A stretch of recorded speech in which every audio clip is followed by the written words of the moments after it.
नमस्कार दोस्तों, स्वागत है आपका employability skills first year question series की 5th वीडियो में। आई होप कि इससे पहले की चारों वीडियो आपने देख ली है और अगर चारों की चारों वीडियो आपकी समझ में अच्छे से आई है तो कमेंट में टाइप कीजिए AC। AC stands for all clear. और अगर किसी भी वीडियो में कोई डाउट है तो कमेंट सेक्शन में अपना डाउट कमेंट कीजिए। We will try to solve all your problems. अब ज्यादा बातें ना करते हुए चलते हैं आपकी आज की क्वेश्चन सीरीज पे। तो हम आ गए हैं आपकी क्वेश्चन सीरीज स्क्रीन पे और ये है आपका आज की वीडियो का first question. Rahul enjoys dash with his pet dog. Rahul अपने पेट डॉग के साथ में क्या करता है, क्या एंजॉय करता है? Playing, writing, doing, washing. अब ये बिल्कुल कॉमन सेंस की बात है, प्लेइंग। राहुल अपने पेट डॉग के साथ में खेलना एंजॉय करता है। So option A is the right answer. Let's move to the next question. Razia enjoys playing in the rain. The naming word in this sentence. अब ये हमारा सेंटेंस है कि रजिया बारिश में खेलना पसंद करती है, एंजॉय करती है। अब हमें इसमें बताना है कि नेमिंग वर्ड क्या है, यानी कि नाउन क्या है। ये भी बिल्कुल कॉमन सेंस की बात है। Razia is the noun, Razia का ही तो नाम लिया गया है। So Razia is the naming word. So option A is the right answer. Let's move to the next question. Today's weather is going to be. आज का वेदर, आज का मौसम कैसे होने वाला है? क्या मौसम होपफुल होता है, ब्लू होता है, अर्जेंट होता है? जी नहीं। ना तो ऑप्शन डी राइट आंसर है, ना ऑप्शन सी, ना ऑप्शन ए। यस, मौसम गर्म जरूर हो सकता है। So option B is the right answer. Let's move to the next question. Question number 74। Pick the sentence with correct punctuation. अब पंक्चुएशन में हमें क्या चेक करना है? कॉमा ठीक से लगा है, फुल स्टॉप ठीक से लगा है, या और कोई ग्रामेटिकल मिस्टेक उस सेंटेंस में ना हो। तो हम सेंटेंस पे एक बार नजर मारते हैं। Where is the generator? Where is the generator? देखिए WH फैमिली पहले आई है और ये क्वेश्चन पूछा गया है, तो किसी भी, ना बी के साथ, ना सी के साथ, ना डी के साथ एंड में क्वेश्चन मार्क है। क्वेश्चन मार्क हमें देखने को मिल रहा है सिर्फ ऑप्शन ए के साथ में। सो हम ऑप्शन ए पे टिक करेंगे और आगे बढ़ जाएंगे। Let's move to the next question. Identify the kind of sentence. Leave the room immediately.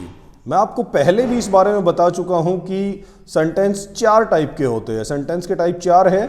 अब ये चारों ही आपको दिए गए हैं और हमें बताना है कि ये सेंटेंस कौन सा है, किस टाइप का है। सो इस क्वेश्चन का आंसर मैं बिल्कुल एंड में दूंगा।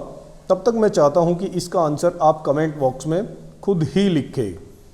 Let's move to the next question, क्योंकि इस तरह का क्वेश्चन मैं आपको पहले भी करवा चुका हूं। Question number 76। I am a welder. I work with a welder किसके साथ में काम करेगा? नेल पॉलिश थोड़ा ना लगाएगा वो, ना ही वो रोबोट के साथ में खेलेगा, ना ही लैपटॉप के साथ में। वेल्डर काम करेगा अपने वेल्डिंग टूल के साथ में। So option C is the right answer. Let's move to the next question. When you say I am sorry please come tomorrow. जब आप किसी को ऐसा बोलते हो कि माफ कीजिएगा आप कल आना, तो आप क्या कर रहे हो? आप उस टाइम पे रूड हो रहे हो, लड़ाई कर रहे हो, इग्नोर कर रहे हो, या फिर पोलाइट हो रहे हो? जी हाँ, ऑप्शन डी। आप पोलाइट होके सामने वाले से बात कर रहे हो, आप उस अपनी पोलाइटनेस दिखा रहे हो सामने वाले को। So option D is the right answer. Let's move to the next question. The phrase may I explain what I mean is used to. अगर आप इस फ्रेज का यूज करते हो कि मेरा क्या मतलब है, क्या मैं एक्सप्लेन कर सकता हूं, तो ये आप कब यूज करोगे? जब आपको कुछ इलेबोरेट करना है, अपोलोजाइज करना है, एग्री होना है या डिसएग्री होना है। देखिए, आपको कुछ एक्सप्लेन करना है। इट मीन्स आप किसी चीज को इलेबोरेट करना चाहते हो, आप किसी चीज को एक्सप्लेन करना चाहते हो। इलेबोरेट का मतलब होता है एक्सप्लेन करना। So option A is the right answer. आप ए पे मार्क करेंगे और मूव कर जाएंगे नेक्स्ट क्वेश्चन पे। Question number 79। Hey come and join us. To whom will you say this? अरे आओ यार, हमें भी ज्वाइन करो, बैठो हमारे साथ। ये आप किसको बोलोगे? टीचर को बोलोगे, फ्रेंड को बोलोगे, पेरेंट्स को, या अपने किसी सुपीरियर सीनियर को? ना तो हम सीनियर के साथ में ऐसे बात करते हैं, ना पेरेंट्स के साथ में, ना टीचर के साथ में। ये इस तरह के सेंटेंस तब यूज़ किए जाते हैं जब आप कहीं बैठ के एंजॉय कर रहे हो और कोई दोस्त आपका आ गया, आप उसको भी बोलते हो कि आओ यार बैठो हमारे साथ में। So option B is the right answer. Let's move to the next question. Choose the correct response to the given question. ये क्वेश्चन है, आपको इसका करेक्ट रिस्पॉन्स फाइंड आउट करना है। Has Malika called us for party, क्या मलिका ने हमें party के लिए बुला लिया है, इनवाइट कर दिया है? आंसर देखिए, सी विल गो, बिल्कुल नहीं। आई विल सर्टेनली, ये भी नहीं।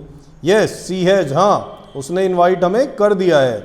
सो option C is the right answer. Let's move to the next question, question number 81। ये एक स्टेटमेंट दी गई है, please help me can be use to. ये भी क्वेश्चन मेरे ख्याल से हम पहले कर चुके हैं, इस तरह का एक क्वेश्चन। इसका भी मैं चाहता हूं कि आप कमेंट में आंसर दे खुद ब खुद। Let's move to the next question. Meenu is thanking her friend Rita for helping her exams. What should Meenu say? अब मीनू अपनी फ्रेंड रीटा को थैंक्स बोलना चाह रही है क्योंकि उसने एग्जाम में उसकी काफ़ी मदद की है, तो उसको क्या बोलना चाहिए? ऑप्शन पे नज़र मारते हैं। रीटा आई एम सॉरी, अरे थैंक यू बोलना, सॉरी नहीं बोलना है। Rita I will see you later, ये तो तब बोलेंगे ना जब वो कहीं जाएगी उससे दूर। और बाय बाय करते टाइम इस तरह के सेंटेंस फ्रेज हम यूज़ कर लेते हैं। Rita thank you for all your help, बिल्कुल बहुत ही ज़्यादा पोलाइटनेस और एक बहुत ही सेंसेबल तरीके से थैंक्स बोलने वाला सेंटेंस ये है। So option C is the right answer. Let's move to the next question. What is communication? अब कम्युनिकेशन क्या है? Encoding, decoding, send receive, recover sender, decoding encoding. देखिए ये जरूर किसी टेक्निकल टूल्स के रिगार्डिंग कम्युनिकेशन की बात हो रही है यहाँ पे। और अगर ऐसा है, क्योंकि अगर दूसरा कुछ होता तो कोई और ऑप्शन होती। अब ऑप्शन ही ऐसी दी गई है कि ये किसी टेक्निकल टूल्स के थ्रू कम्युनिकेशन की बात हो रही है। अब किसी भी टेक्निकल टूल्स के थ्रू हम कम्युनिकेट करते हैं तो उसमें पहले एनकोडिंग होता है, फिर उसका डिकोडिंग होता है। So option A is the right answer. Let's move to the next question, question number 84। The teacher said write the topic of the experiment on the top right corner of the page. Experiment का जो topic है उसको आप page के top right corner में लिख दीजिए। This is अब ये क्या है? ये एक क्लियर कम्युनिकेटेड इंस्ट्रक्शन है, ए फ्रेंडली रिक्वेस्ट है, नॉट क्लियर टू अंडरस्टैंड, या an apology to a friend. देखिए ना तो कोई माफ़ी मांगी जा रही है इसमें, ना ही ये कोई मिसअंडरस्टैंडिंग की बात है कि इसमें कुछ अंडरस्टैंड ना कर पाए आगे चल के हम, ना ही ये कोई फ्रेंडली रिक्वेस्ट है। ये एक क्लियर कम्युनिकेटेड इंस्ट्रक्शन है जो एक टीचर दे रहा है कि एक्सपेरिमेंट का जो टॉपिक है उसको पेज के ऊपर राइट कॉर्नर में लिख दीजिए। ये एक क्लियर कम्युनिकेटेड इंस्ट्रक्शन है, एक निर्देश दिया गया है क्लियर तरीके से। So option A is the right answer. Let's move to the next and final question of the video, question number 85। Ankit made a mistake and Riya wants to point it out to him. अब ये एक professionally तरीके से पूछा गया कि अंकित ने कोई मिस्टेक कर दी है और रिया उसकी मिस्टेक को पॉइंट आउट करना चाह रही है, तो रिया को क्या बोलना चाहिए? जब प्रोफेशनली आप कहीं पे काम कर रहे होते हो और आपको किसी की मिस्टेक को फाइंड आउट करना है, या तो आप पब्लिकली कर दीजिए, उससे उसकी इंसल्टिंग फील होगा, या फिर हम यूज़ करते हैं option C, I need to talk to you about something. मुझे आपसे किसी बारे में बात करनी है। अब देखिए आई एम सॉरी, मिस्टेक उसने की है तो वो सॉरी क्यों बोलेगी? मिस्टेक अंकित की है तो रिया सॉरी क्यों बोलेगी? अब अगर वो उसको बोलेगी you are a bad person, ये भी एक बैड कम्युनिकेशन होगा। कैन वी ईट समथिंग, खाने पे थोड़े ना लेके जाएगी जब उसने गलती की है, तो वो उसको सीधा सीधा बोलेगी I need to talk to you about something, मुझे आपसे किसी बारे में बात करनी है। और तब एकांत में अकेले में वो उसकी गलती को पॉइंट आउट करेगी। ये होता है एक प्रोफेशनल तरीके से किसी की गलती को जाहिर करना। सो अब हम चलते हैं अपने पिछले क्वेश्चंस पे, जिनका मैंने कहा था कि इनका आंसर आप खुद दीजिए। ये था हमारा पहला question, the statement please help me can be used. अब ये स्टेटमेंट कब यूज़ करते हैं? रिक्वेस्ट के लिए यूज़ करते हैं। और ये था आपका दूसरा क्वेश्चन जिसका आंसर आपको कमेंट बॉक्स में कमेंट करना था। Identify the kind of sentence, leave the room immediately.